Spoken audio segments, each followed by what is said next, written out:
Les arrêts controversés de la Cour constitutionnelle, force et faiblesse, c'est la question abordée ce mardi 17 juin à Kinshasa lors d'une conférence débat organisée par le cabinet d'avocats Kabengela Ilunga à travers l'école de la légalité. Au cours de ce rendez-vous sacré des praticiens du droit,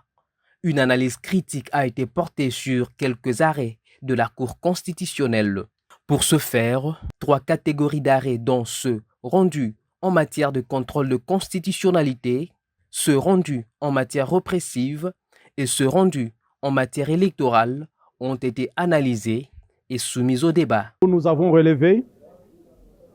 le travail que fournit notre Cour constitutionnelle en rendant des arrêts d'orientation, mais en même temps, nous ne sommes pas empêchés de relever qu'il y a certains arrêts qui souffrent de défauts de motivation et qui sont à revoir pour assumer la compétence de la Cour constitutionnelle. Au nombre des arrêts passés au peigne fin, il y a notamment les arrêts RCONS 1272, RCONS 1800, RCONS 1816, RCONS 2110, RP 0001, RP 0002, RP 0003.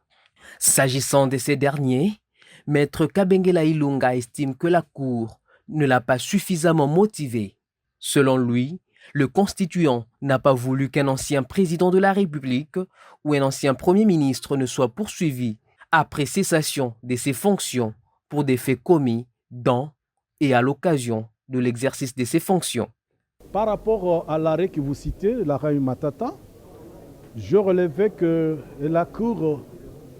n'avait pas suffisamment justifié sa compétence de juger un ancien Premier ministre pour des infractions commises dans et à l'occasion de l'exercice des fonctions par rapport aux articles 163 et 164. Parce que ces dispositions légales, quand vous les combinez, les dispositions constitutionnelles, quand vous les combinez avec l'article 167 de la même Constitution, on se rend compte, tous les juristes se rendent compte que le Constituant a érigé une prescription de l'action publique sui generis, qui fait que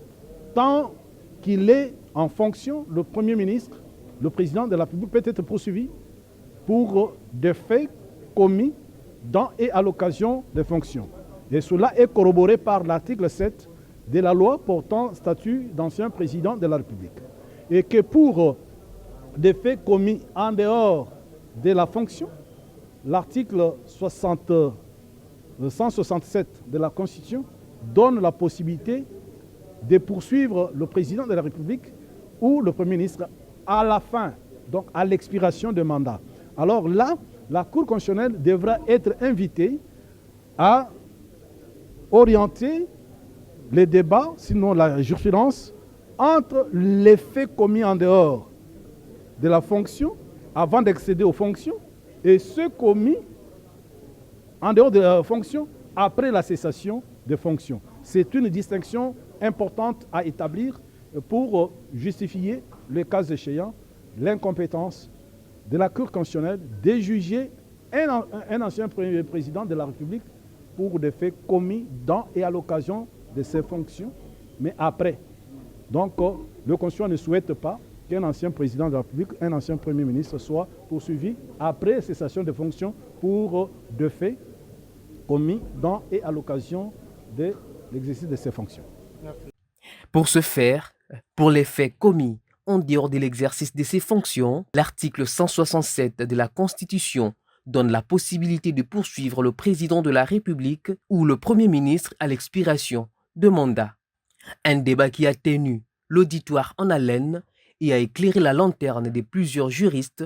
qui ont pris part à la conférence. Pour mettre fin aux controverses nées des arrêts de la Cour constitutionnelle, l'orateur du jour a proposé que les juridictions appelées à statuer au premier et dernier ressort créent en leur sein des chambres de premier degré et celles d'appel.